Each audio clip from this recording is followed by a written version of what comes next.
Hello everyone, good morning. एक बार फिर से आप सभी का क्रेजी जी के ट्रिक के डेली करंट अफेयर की सीरीज में स्वागत है। शुरू करेंगे हमारे सेशन को। आज 31 जनवरी के सभी इंपॉर्टेंट क्वेश्चन यहां पर हम डिटेल में डिस्कस करेंगे। तो एक एक क्वेश्चन, एक एक फैक्ट को आराम से सुनिएगा, एंड तक सेशन को देखिएगा। पीडीएफ और मॉक टेस्ट आपके लिए एप्लीकेशन पर अवेलेबल है, तो चेकआउट कीजिए एप्लीकेशन को। क्रेजी जी के ट्रिक एप्लीकेशन पर आपको मिल जाएगा पीडीएफ और मॉक टेस्ट दोनों ही फ्री ऑफ कॉस्ट। कलेक्ट कीजिएगा। तब तक हम चलते हैं सबसे पहले क्वेश्चन की तरफ। देखिए, भारत ने 2026-27 के लिए किस विरासत स्थल को यूनेस्को वर्ल्ड हेरिटेज लिस्ट में शामिल कराने हेतु नामांकन जमा किया है? तो 2026-27 के लिए इंडिया ने यूनेस्को को एक नामांकन भेजा है, और यह नामांकन यूनेस्को वर्ल्ड हेरिटेज लिस्ट के लिए है, और इसके लिए भेजा गया है मेघालय के लिविंग रूट ब्रिज को। यूपीएससी में भी ये क्वेश्चन पूछा गया था। देखिए, भारत का मेघालय राज्य जो है ना, वहां पर आपको पता है इंडिया में सबसे ज्यादा वर्षा वाले स्थान पाए जाते हैं, चेरापूंजी, मौसिम राम।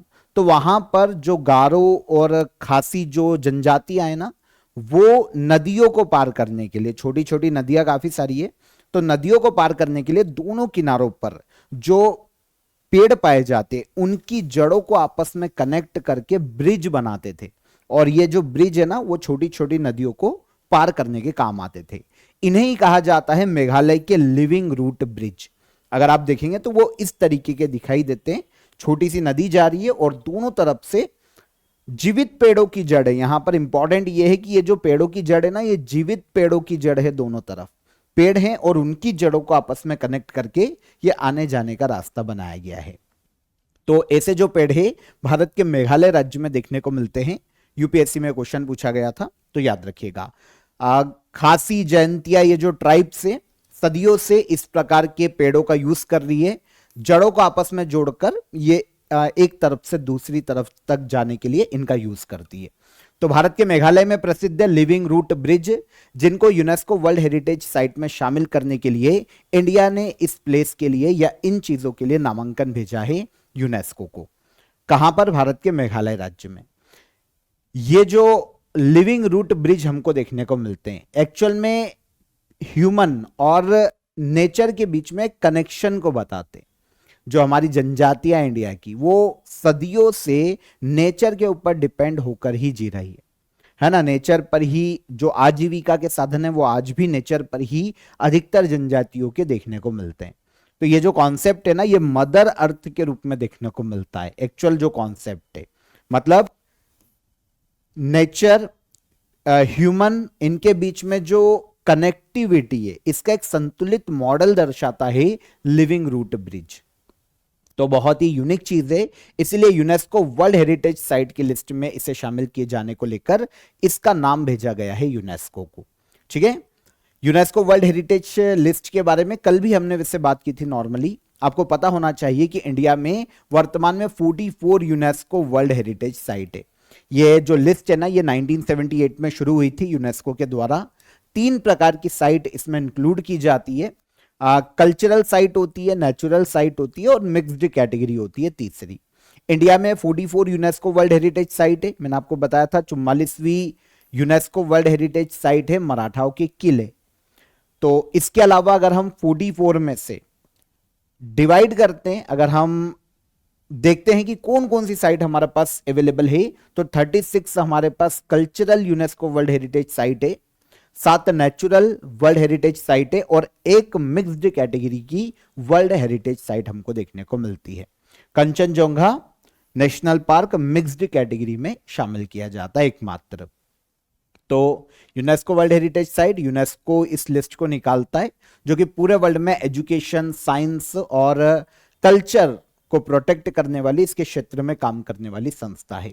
1945 में यूनेस्को की स्थापना की गई थी, फ्रांस के पेरिस में इसका हेडक्वार्टर है, और खालिद अल इनानी इसके डायरेक्टर जनरल के पद पर हैं। किसके? यूनेस्को के। ठीक है, आगे चलेंगे। सर्वोच्च न्यायालय ने मणिपुर हिंसा पीड़ितों के राहत और पुनर्वास की निगरानी के लिए गठित किस समिति का कार्यकाल 31 जुलाई 2026 तक बढ़ाया है? तो सुप्रीम कोर्ट ने मणिपुर हिंसा पीड़ितों के राहत और पुनर्वास की निगरानी के लिए एक कमेटी बनाई थी 2023 में।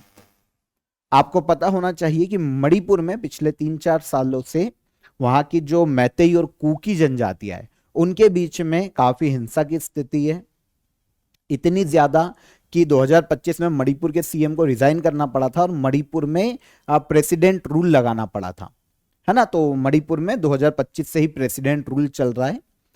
अगस्त में दूसरी बार बढ़ाया गया था प्रेसिडेंट रूल को 2025 में, और अभी वहां पर सीएम देखने को नहीं मिलते क्योंकि प्रेसिडेंट रूल है।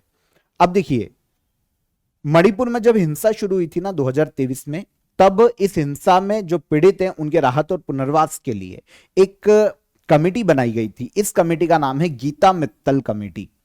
अब सुप्रीम कोर्ट ने इस कमेटी के कार्यकाल को बढ़ा दिया है 31 जुलाई 2026 तक।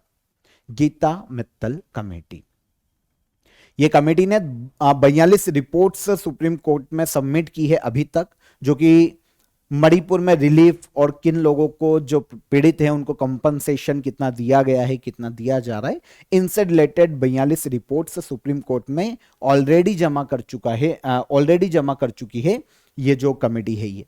तो अब सुप्रीम कोर्ट ने क्या किया है, गीता मित्तल कमेटी को 31 जुलाई 2026 तक के लिए बढ़ा दिया गया है।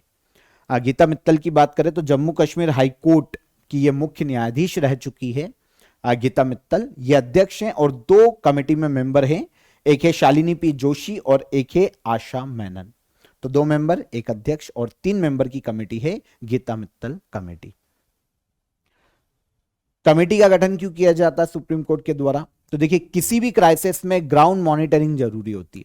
तो सुप्रीम कोर्ट चाहता है कि भाई एक जो इंडिपेंडेंट एक्सपर्ट्स होते हैं, जो जजेस होते हैं, उनकी कमेटी बनाई जाए किसी भी ऐसे मुद्दे के लिए जिस पर ग्राउंड रिपोर्टिंग की जरूरत पड़ती है, सुप्रीम कोर्ट को निगरानी की जरूरत पड़ती है, तब वो किसी कमेटी का गठन कर सकता है। ये कमेटी रिलीफ और कॉम्पनसेशन कितना दिया गया, इन सभी मुद्दों को देखती है, उसकी मॉनिटरिंग करती है। इससे क्या होता है, ट्रांसपेरेंसी बढ़ती है। ऑल ओवर देखें तो ट्रांसपेरेंसी बढ़ती है कि भाई किसी भी राज्य में, किसी भी क्षेत्र में सही काम किया जा रहा है कि नहीं, लोगों के रिलीफ के लिए, पुनर्वास के लिए, कंपनसेशन के लिए। तो इसलिए सुप्रीम कोर्ट समय समय पर कमेटी का गठन करता है। ये सुप्रीम कोर्ट की इच्छा पर डिपेंड करता है। तो इसी तरीके से जस्टिस गीता मित्तल कमेटी का गठन किया गया है सुप्रीम कोर्ट के द्वारा। मणिपुर में जो पीड़ित हैं, वहां की हिंसा से जो हिंसा पीड़ित है, उनके पुनर्वास के लिए, उनके कंपनसेशन के लिए, निगरानी के लिए कमेटी काम करती है। आगे आ जाए। जैसा कि मैंने आपको बताया 2025 फरवरी में वहां के सीएम एम बीरेन सिंह ने अपने पद से इस्तीफा दे दिया था और उसके बाद वहां पर प्रेसिडेंट रूल लगाया गया। इंडियन कॉन्स्टिट्यूशन के आर्टिकल 356 में किसी भी राज्य में प्रेसिडेंट रूल लगाए जाने का प्रावधान है। तो 2025 में एक ही राज्य में प्रेसिडेंट रूल लगा था और वो है मणिपुर। याद रखिएगा, अभी तक वहां पर प्रेसिडेंट रूल कंटिन्यू है। 6 महीने से ज्यादा नहीं लगाया जा सकता, लगाना है तो फिर पार्लियामेंट की परमिशन चाहिए। तो अगस्त 2025 में बढ़ाया गया था प्रेसिडेंट रूल को, वो अभी तक चल रहा है। अब फरवरी में फिर बढ़ाया जा सकता है और जो भी आगे की जो भी आएगा फैसला वो मैं आपको बता दूंगा। मणिपुर की कैपिटल है इम्फाल और यहां के गवर्नर के पद पे हैं अजय कुमार भल्ला, मणिपुर के गवर्नर हैं। इजी था, याद रखिएगा। ऑफर ऑफ द डे में आप सभी के लिए इंडियन कॉन्स्टिट्यूशन की रिकॉर्डेड बेच आपको यहां पर मिल जाएगी। यहां पर देखिए, मैंने आपको एक आर्टिकल बताया, आर्टिकल 356, मैंने आपको पूरा कॉन्स्टिट्यूशन पढ़ाया है। अगर ऐसी कोई भी न्यूज आती है उसके बाद आपके सामने, तो आप इजीली उसे डिटेक्ट कर पाओगे कि किस आर्टिकल से संबंधित ये प्रावधान है या फिर जो भी इंडिया की पॉलिटिक्स में चल रहा है वो कैसे आगे बढ़ रहा है, क्या प्रावधान है, इंडियन कॉन्स्टिट्यूशन क्या कहता है। तो आप कॉन्स्टिट्यूशन को ज्वाइन कीजिए, रिकॉर्डेड बैच आपके लिए मिल जाएगा आपको। इसके अलावा हर टॉपिक का आपको पीडीएफ मिल जाएगा और साथ ही साथ मॉक टेस्ट भी आप यहां पर लगा पाओगे। तो काफी अफोर्डेबल प्राइस में ये अभी के लिए आपको मिल जाएगा। डिस्क्रिप्शन में लिंक है, वहां पर क्लिक कीजिए और इससे डायरेक्ट अवेल कीजिए। यहां पर हेल्पलाइन नंबर आपके लिए दिया गया है, आप यहां पर कॉल कर सकते हैं अगर आपकी कोई भी क्वेरी है। ओके, चलिए। भारतीय हॉकी टीम के पूर्व कोच माइकल नॉप्स का निधन हो गया। यह किस देश के हॉकी खिलाड़ी थे? माइकल नॉप्स ये इंडियन मेंस हॉकी टीम के कभी कोच रह चुके हैं। अगर इनका देश देखें कि ये हॉकी खिलाड़ी कहां के थे, तो ये ऑस्ट्रेलिया के हॉकी खिलाड़ी थे, माइकल नॉप्स। फॉर्मर हॉकी प्लेयर और इंडिया की मेंस हॉकी टीम के फॉर्मर कोच माइकल हॉप्स का 72 ईयर की एज में हाल ही में निधन हो गया। काफी समय से बीमार थे 72 वर्ष की आयु में इनका निधन हुआ है। 2011 में ये इंडियन मेंस हॉकी टीम के हेड कोच रहे हैं और इन्हीं की कोच रहते हुए जो हमारी हॉकी टीम है, मेंस हॉकी टीम, 2012 के लंदन ओलंपिक में हमारी टीम ने क्वालिफाई किया था, तब यही कोच थे। ऑस्ट्रेलिया के डिफेंडर रहे हैं ऑस्ट्रेलिया की हॉकी टीम में। 1979 से 1985 के बीच में ऑस्ट्रेलिया के लिए इन्होंने 76th इंटरनेशनल हॉकी मैच खेले और इसके अलावा अलग अलग समय में ये ऑस्ट्रेलिया की हॉकी टीम का हिस्सा भी रहे। तो इंडिया के कोच कब थे? तो इंडियन मेंस हॉकी टीम के कोच थे 2011 में। क्या नाम है इनका? इनका नाम है माइकल नॉब्स। हाल ही में माइकल नॉब्स का निधन हो गया 72 ईयर की एज में। तो आंसर ले लिया है हमने ऑस्ट्रेलिया। ये किस देश से थे? ऑस्ट्रेलिया। जापान की जो हॉकी टीम है ना, उनको भी इन्होंने कोचिंग दी है। जापान की मेंस हॉकी टीम के भी कोच रहे हैं और इंडिया की मेंस हॉकी टीम के भी ये कोच रहे हैं। हॉकी इंडिया ने, अगर यहां पर हॉकी इंडिया की बात कर ले कैजुअली, तो भारत में हॉकी खेलों को गवर्न करती है हॉकी इंडिया। ठीक है, पहले ये इंडियन हॉकी फेडरेशन के नाम से थी। वैसे उस वक्त 2008 के पहले इंडियन हॉकी फेडरेशन चलती थी जो कि भारत में हॉकी खेलों को गवर्न करती थी, लेकिन करप्शन के चार्जेस के कारण 2008 में इसको भंग कर दिया गया था। फिर 2009 में बनाया गया हॉकी इंडिया को। अभी ये काम करती है गवर्निंग बॉडी के रूप में।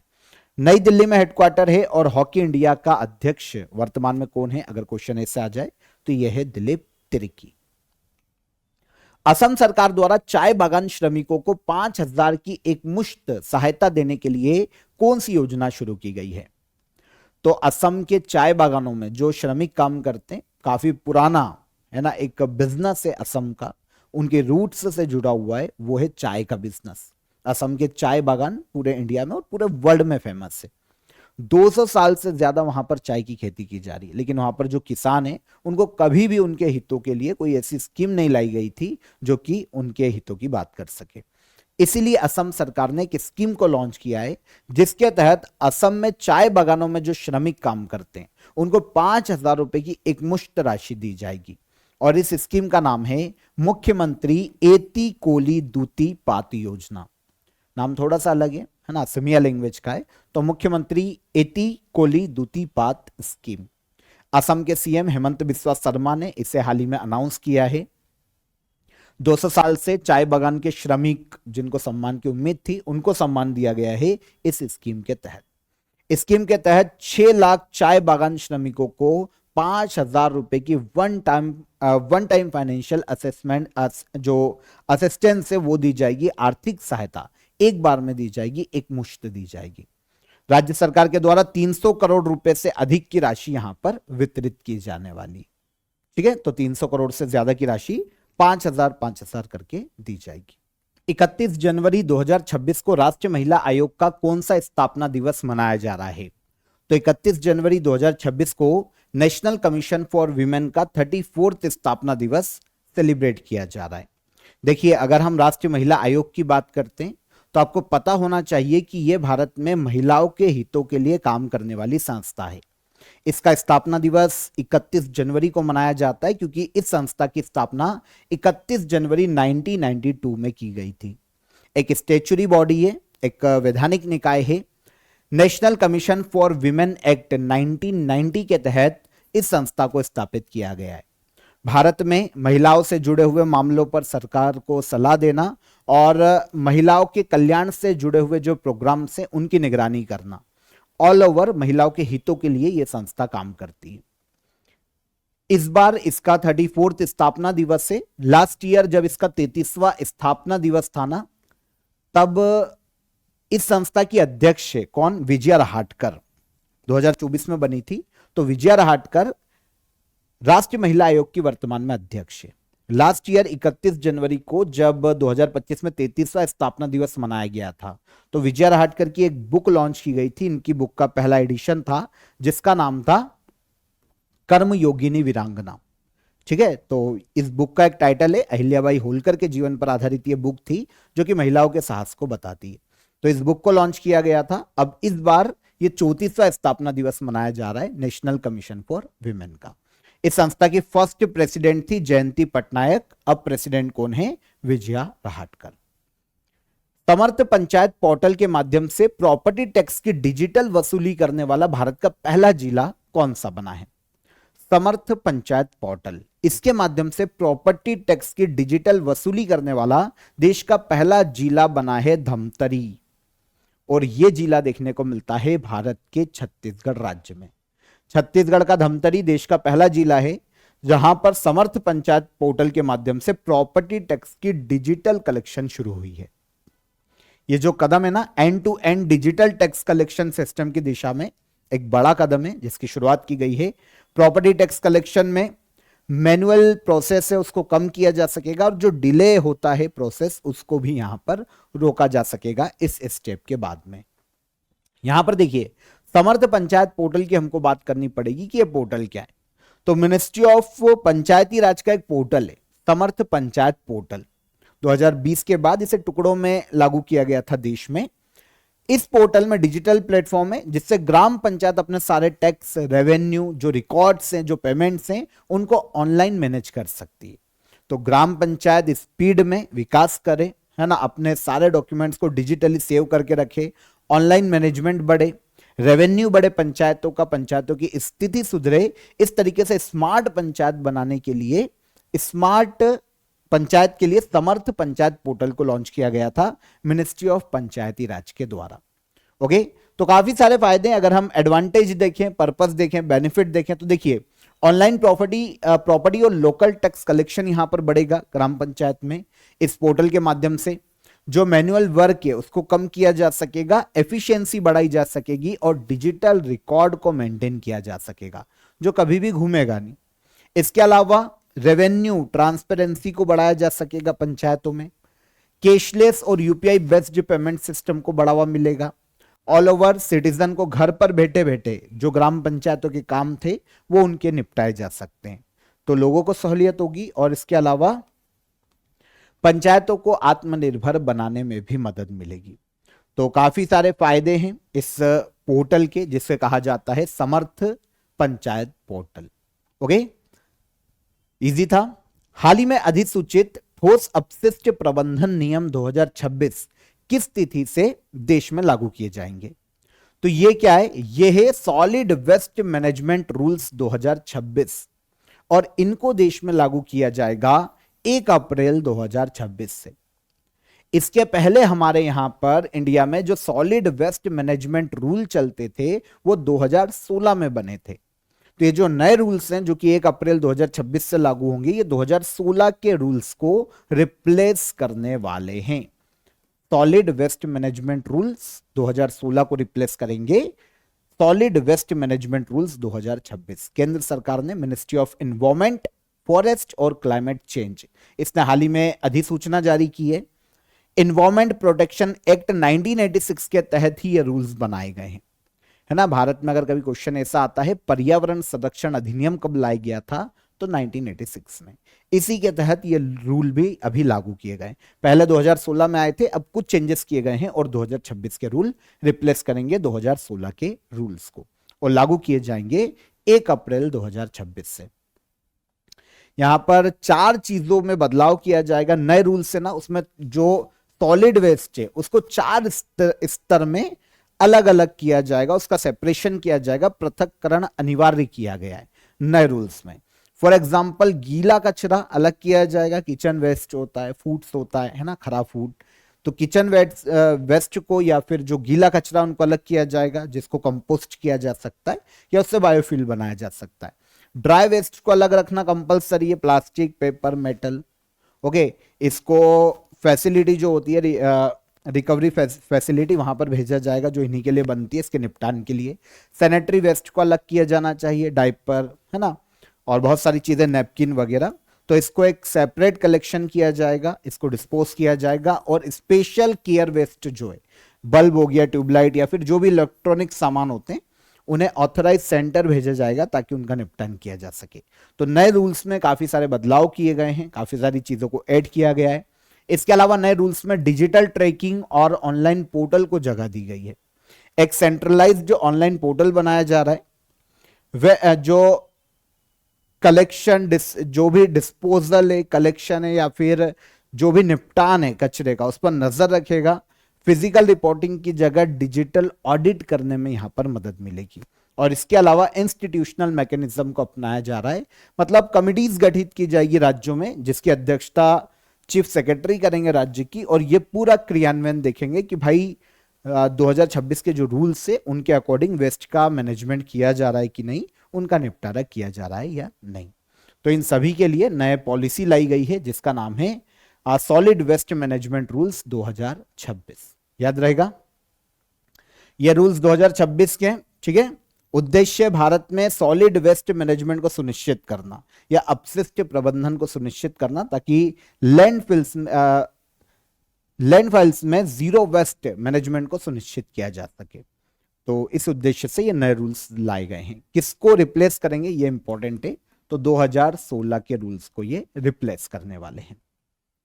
भारत में विश्व कुष्ठ रोग दिवस हर साल किस तारीख को मनाया जाता है? विश्व कुष्ठ दिवस या वर्ल्ड लेप्रोसी डे के रूप में से जाना जाता है। देखिए, अब आप बोलोगे वर्ल्ड का है तो इंडिया में, पहले सुन लो। भारत में ये जो डे है ना, ये मनाया जाता है 30 जनवरी को, महात्मा गांधी की जो पुण्यतिथि है उस दिन इससे मनाया जाता है। और बाकी पूरे वर्ल्ड में जनवरी का जो लास्ट संडे होता है ना, उस दिन इस डे को ऑब्जर्व किया जाता है। ओके, तो दोनों में अंतर है। वर्ल्ड में वर्ल्ड लेप्रोसी डे मनाया जाता है जनवरी के लास्ट संडे को, लेकिन इंडिया में ये 30 जनवरी को मनाया जाता है। 30 जनवरी को महात्मा गांधी की पुण्यतिथि का दिन चुना गया है, क्योंकि कुष्ठ रोगियों के लिए महात्मा गांधी जी के द्वारा काफी काम किया गया था, तो उनसे भेदभाव खत्म करने के लिए महात्मा गांधी ने काम किया था। इसलिए हम इंडिया में 30 जनवरी को मनाते हैं world leprosy day. Leprosy disease के खिलाफ जो कलंक है, जो डर है समाज में, जो भेदभाव है, उसको खत्म करना, लोगों को इसके प्रति अवेयर करना, इस डे को मनाए जाने का मुख्य उद्देश्य है। 2026 में leprosy curable the real challenge is stigma, यह थीम रखी गई है। कुष्ठ रोग का इलाज संभव है, असली चुनौती तो इससे जुड़ा कलंक है। यह 2026 की थीम है। ओके, तो वर्ल्ड लेप्रोसी डे मनाया जाता है हर साल 30 जनवरी को। लेप्रोसी की बात करते हैं तो एक बीमारी है जो कि बैक्टीरियल इन्फेक्शन से फैलती है, और यह जो बैक्टीरिया है माइकोबैक्टीरियम लेप्री के नाम से पुकारा जाता है। बैक्टीरिया का नाम है माइकोबैक्टीरियम लेप्री, और इसी से फैलने वाली बीमारी है, बैक्टीरिया के कारण फैलता है। इसके जो लक्षण है, सिम्टम्स हैं, स्किन पर लाल रंग के निशान हो जाते, चकत्ते पड़ जाते, कमजोरी फील होती है, गठाने पड़ जाती है शरीर पर, और सूजन आ जाती है, पैरालिसिस तक हो जाता है। तो ये सब लेप्रोसी के ही उदाहरण है या उसकी लक्षण है, सिम्टम्स से। कैसे फैलता है? छींक से फैल सकता है, खांसी से, किसी ऐसे पेशेंट जो कि पहले से ही कुष्ठ रोग से प्रभावित है उसकी लार से भी ये फैल सकता है। लेप्रोसी से रिलेटेड अगर की पॉइंट्स देखें वर्ल्ड में, तो पूरी दुनिया में लगभग 53% लेप्रोसी के जो मामले ना वो इंडिया में आते हैं। वर्ल्ड हेल्थ ऑर्गेनाइजेशन का लक्ष्य कि 2030 तक वर्ल्ड से लेप्रोसी कुष्ठ रोग को खत्म किया जा सके, और इंडियन गवर्नमेंट का लक्ष्य कि 2027 तक हम देश में कुष्ठ रोग को खत्म कर लें, जो अभी तो मुश्किल लग रहा है पर काम इस पर जारी है। रुद्र सशस्त्र हेलीकॉप्टर उड़ाने की योग्यता प्राप्त करने वाली भारतीय सेना की पहली महिला अधिकारी कौन बनी है?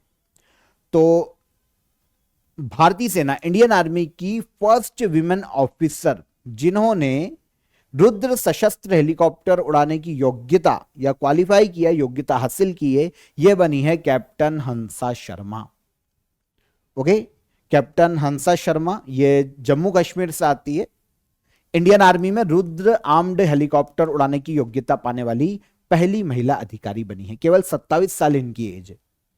ओके, अब इंडियन आर्मी में विमेन कॉम्बैट एविएटर की बढ़ती भूमिका इससे पता चलती है हमको। इनको जो ट्रेनिंग हुई थी हंसा शर्मा की, वो combat army aviation training school में हुई थी, जो कि नासिक में। तो यहां पर हंसा शर्मा को ट्रेन किया गया था। मूल रूप से ये जम्मू कश्मीर से आती है, और एक सिल्वर चीता ट्रॉफी जीतने वाली पहली महिला अधिकारी है इंडियन आर्मी की। अब आप बोलेंगे ये क्या है, इसके बारे में आपको बाद में पता चलेगा। सिल्वर चीता ट्रॉफी अभी ये याद रख लो कि इसे भी जीतने वाली पहली महिला अधिकारी इंडियन आर्मी की। पहले हम रुद्र की बात कर लेते हैं। एक हथियारों से लैस हेलीकॉप्टर है जिसे भारत में बनाया गया है। HAL के द्वारा इसका निर्माण किया गया। टैंक, एंटी टैंक रोधी है ये, है ना, किसी को भी टारगेट कर सकता है, टैंक जैसी चीजों को या अदर ऐसी किसी सब्सटेंस को। तो आर्मी का हथियारों से लैस हेलीकॉप्टर है जिसका नाम है रुद्र। HAL का निर्माण किया है हिंदुस्तान एरोनॉटिक्स लिमिटेड ने। अगर यहां पर सिल्वर चीता ट्रॉफी की बात करें, जो अभी हमने देखा कि इनको पहली बार मिला है हंसा शर्मा को, इंडियन आर्मी की आर्मी एविएशन में दिया जाने वाला एक बहुत ही सम्मानित अवार्ड है। यह तब दिया जाता है जब कोई पायलट या ऑफिसर कॉम्बैट एविएशन ट्रेनिंग में सबसे बेहतरीन प्रदर्शन करता है।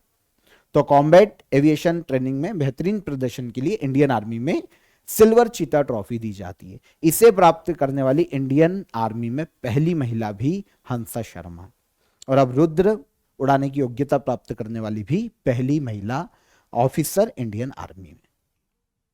संपूर्णता अभियान 2.0 किसके द्वारा लॉन्च किया गया है? संपूर्णता अभियान 2.0 इसे लॉन्च किया है नीति आयोग ने। नीति आयोग का एक अभियान है जो कि नॉर्मली क्या होता है कि 90 दिनों तक चलता है। पहले भी ये लॉन्च किया जा चुका है। अब इसका दूसरा फेज है संपूर्णता अभियान 2.0। गवर्नमेंट कैंपेन है जो कि नीति आयोग चलाता है। उद्देश्य देश के जो पिछड़े जिले, जो पिछड़े ब्लॉक है, जिन्हें आकांक्षी जिला या आकांक्षी ब्लॉक भी कहा जाता है, उनकी जरूरी सुविधाएं लोगों को मिल पा रही है कि नहीं, है ना, जो बेसिक चीजें चाहिए जीवन जीने के लिए, वो उन लोगों को मिल पा रही है या नहीं, इसको चेक करना और उन तक 100% सारी गवर्नमेंट स्कीम्स पहुंचाना और सारी सुविधा को पहुंचाना, यह उद्देश्य है संपूर्णता अभियान 2.0 को चलाए जाने का। नीति आयोग यह अभियान चलाता है, जो पहले योजना आयोग के नाम से जाना जाता था, अब नीति आयोग है, national institution for transforming India. ठीक है ना। तो 90 दिनों का यह कैंपेन नीति आयोग चलाता है। कहां पर? आकांक्षी जिलों में, जो कि सबसे पिछड़े जिले, और वहीं पर आकांक्षी ब्लॉक, जो कि देश में सबसे कमजोर ब्लॉक है। मतलब ये जो योजना है स्पेशली ग्रामीण और पिछड़े इलाकों के लिए, पिछड़े एरियो के लिए, ये शहरी क्षेत्रों के लिए नहीं है। तो नाम दिया गया है संपूर्णता अभियान 2.0। जितने भी बेसिक चीजें चाहिए आकांक्षी जिलों में, पिछड़े जिलों में, उनको चेक करते और उसे पहुंचाने का काम करते कि 100% सभी तक सभी चीजें पहुंच जाए। फॉर एग्जाम्पल इलाज, हेल्थ सेक्टर के सारे बेनिफिट सभी लोगों को मिले। टीकाकरण, वैक्सीनेशन सबका हुआ है या नहीं, इसे चेक करना और पहुंचाना।